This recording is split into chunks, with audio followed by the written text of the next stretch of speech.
All right, welcome to part three of our video over the Unraveling. In our last video, we discussed some of the things happening in pulp culture that was as America was beginning to desegregate and change into the 1970s.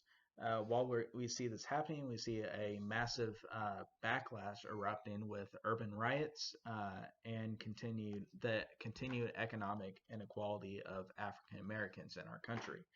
Uh, well, we talked about um, the sort of the development of Vietnam in part one and stuff. And today we're going to talk about what's happening in America in the mid 60s throughout the 70s, um, and mainly talk about what's happening on the political side of things. So, in the 1960s, we could see a growing increase of political assassinations and assassinations of social leaders at this time. Um, people who have, these people who were assassinated pushed back against social, racial, and political and pushed for political change in America, and because of this, they were assassinated. We discussed JFK's assassination in 1963. Also, Martin Luther King was killed on April 4th, 1968, in Memphis, Tennessee. And after MLK was assassinated, riots broke out in over 100 cities in America. And 2 months later, on June 6th, Robert F. Kennedy Jr. was killed while campaigning in California. And he represented the last hope of liberal idealists to sort of win the presidency. Um, and this all these assassinations reflected America's anger and disillusionment that was washed over the country. So all the while, the Tet Offensive caused the American population to lose support in the government and lose support in the Vietnam War. And remember that in part one of the Unraveling video, we mentioned that President Johnson, after the Tet Offensive, um, was decided not to run for the presidency in 1968 because of people started to lose faith in the Democratic Party. So the main Democratic candidate dropped out, and Robert F. Kennedy Jr. was going to be the replacement, the next Democratic lead for president, but then he was assassinated. So, in order to find a strong candidate, the Democratic Party held a Democratic National Convention in Chicago at the end of August of 1968. Outside the convention, protesters gathered against the Democrats. Uh, so things started to get out of hand during this. Protesters started to gather and show their not support of the Democratic Party. So eventually, the National Guard was called into Chicago, and in these pictures, we could see, um, police officers and uniformed military people beating up protesters, spraying them with fire hoses, and the chaos that was taking place in Chicago during the Democratic National Conventions. So Americans in 1968 turned their back on hope. They wanted peace, they wanted stability, and they wanted law and order, um, like those westerns that became popular that we talked about in the last video, along with these cop videos, these cop movies. Ultimately, this led to the Republican presidential candidate Richard Nixon and the general swing of American politics to conservatism uh, during the 1970s. Though Nixon won the office for president, Democrats retained control of both the House and the Senate. So that made Nixon's first years in office very difficult because he had to fight Democrats in both the House and the Senate. Um, and Nixon was the first president in 120 years to enter the office without the opposition party controlling both houses, while the opposition party was controlling both houses. When Nixon entered the White House, he declared the Nixon Doctrine in 1969. which was the promise of the vague withdrawal of American troops from Vietnam, which we talked about in part one.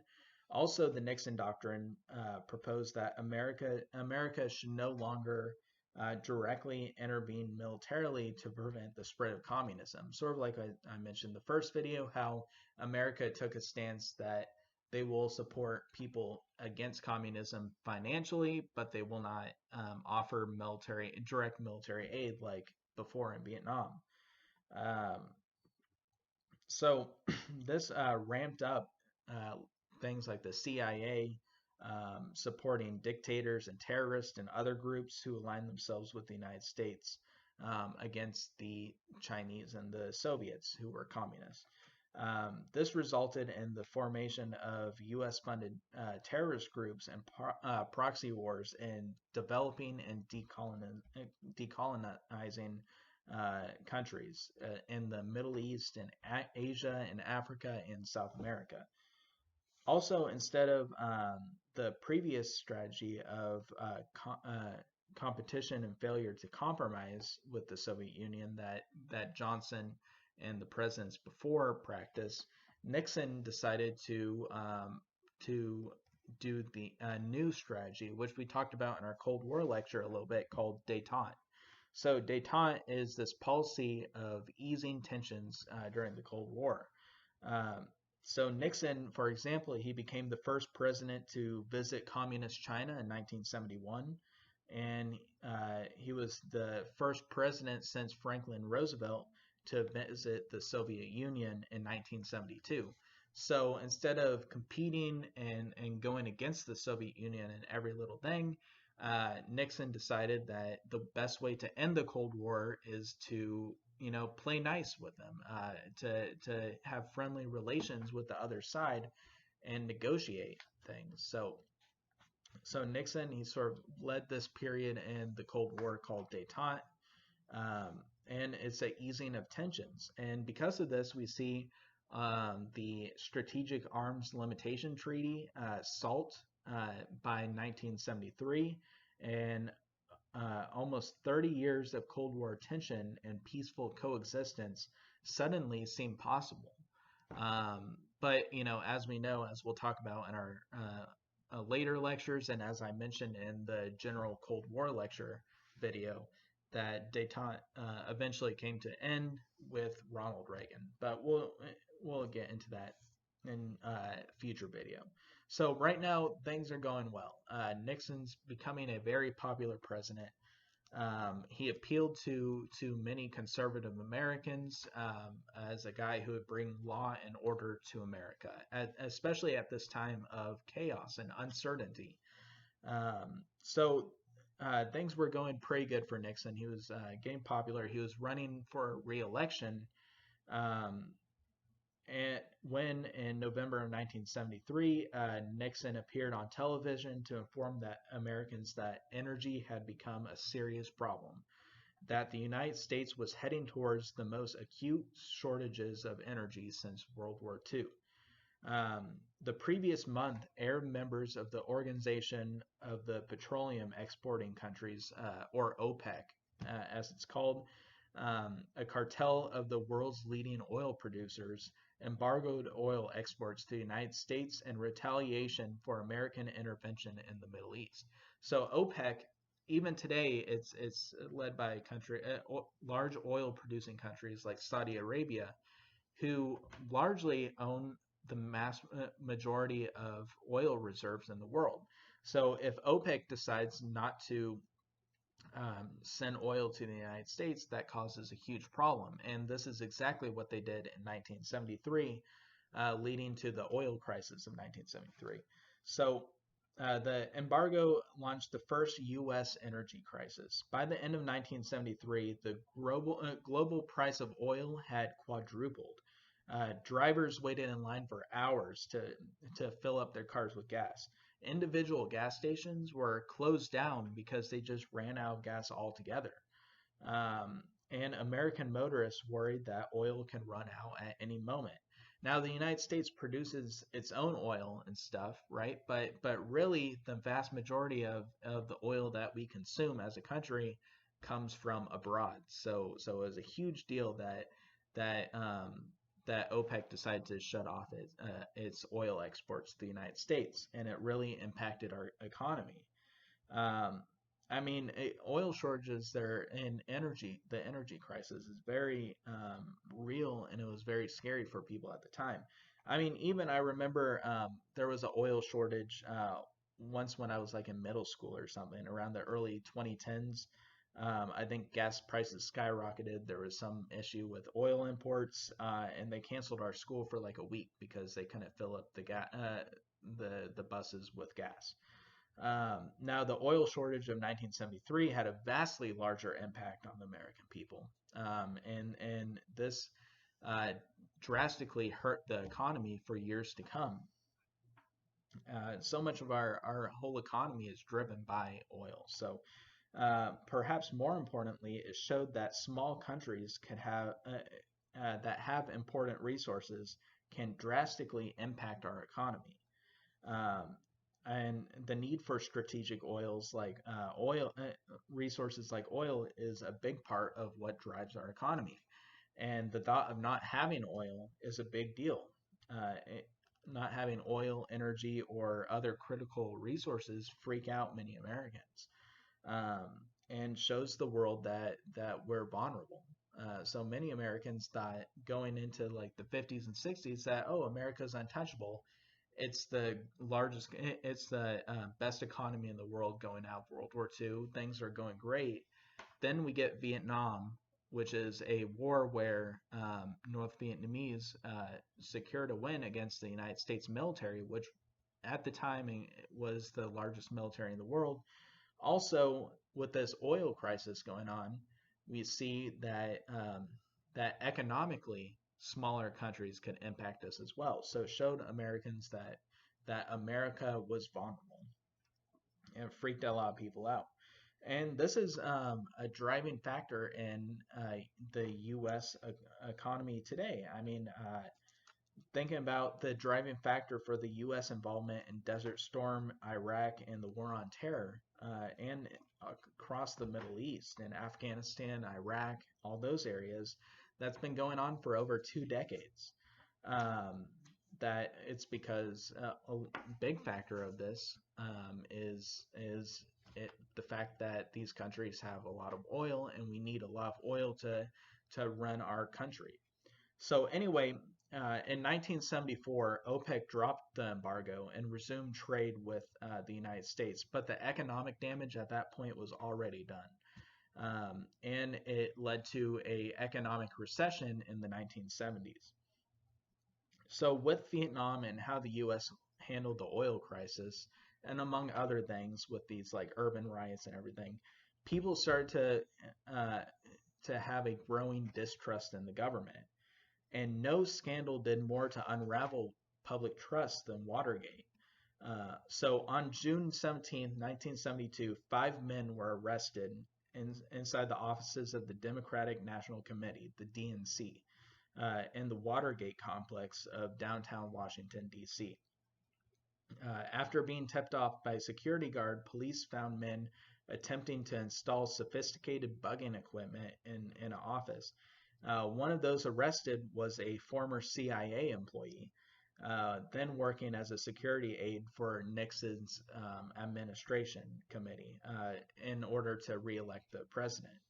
So whether or not the president ordered the Watergate break-in is sort of fuzzy, but the White House launched, what is for sure is the White House launched a major cover-up of the whole Watergate scandal.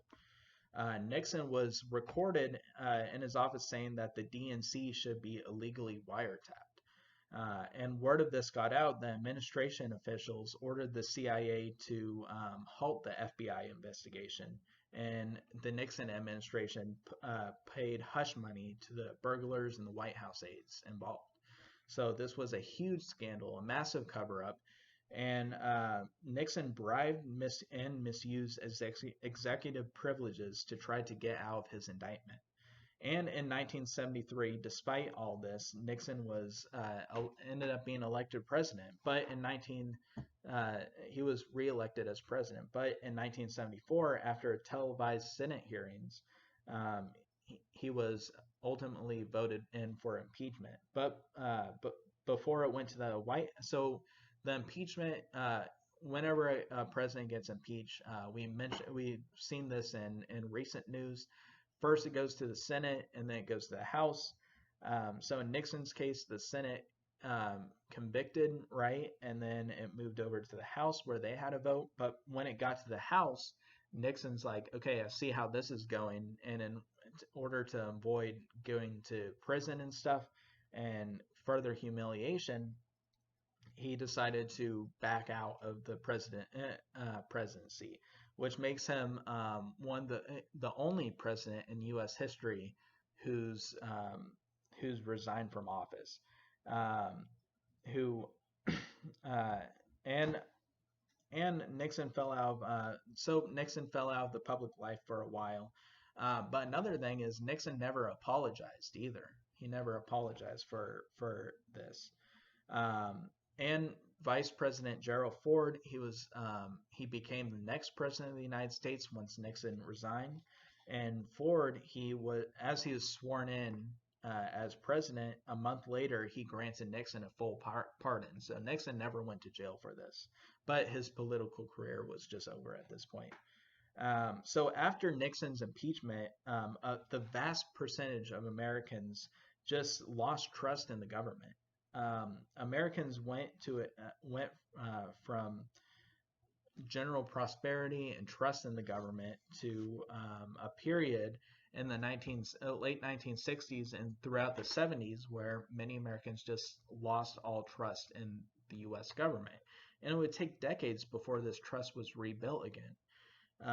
So this was part 1 through 3 of our lectures over the unraveling, what's happening in America during the 60s and 70s. So this concludes part 3. On Wednesday, I'm going to post the rest of the parts of these lectures over the unraveling. So I encourage you to look at those videos as well. Remember that these videos are a part of your participation grade. Also, that the information provided in these videos are also linked to your final exam, right? You can't just draw from the textbook about the questions for the final exams. You also have to draw from the lectures as well. And in fact, most of the final exam is based off of these lectures. So very important that you watch these, and remember to keep up to date with your assignments as we go into the end of this semester. All right, well, thank you. Please stay tuned and watch the next parts of this lecture topic over the unraveling. All right, well, I hope you have a good day, and I'll see you in the next video.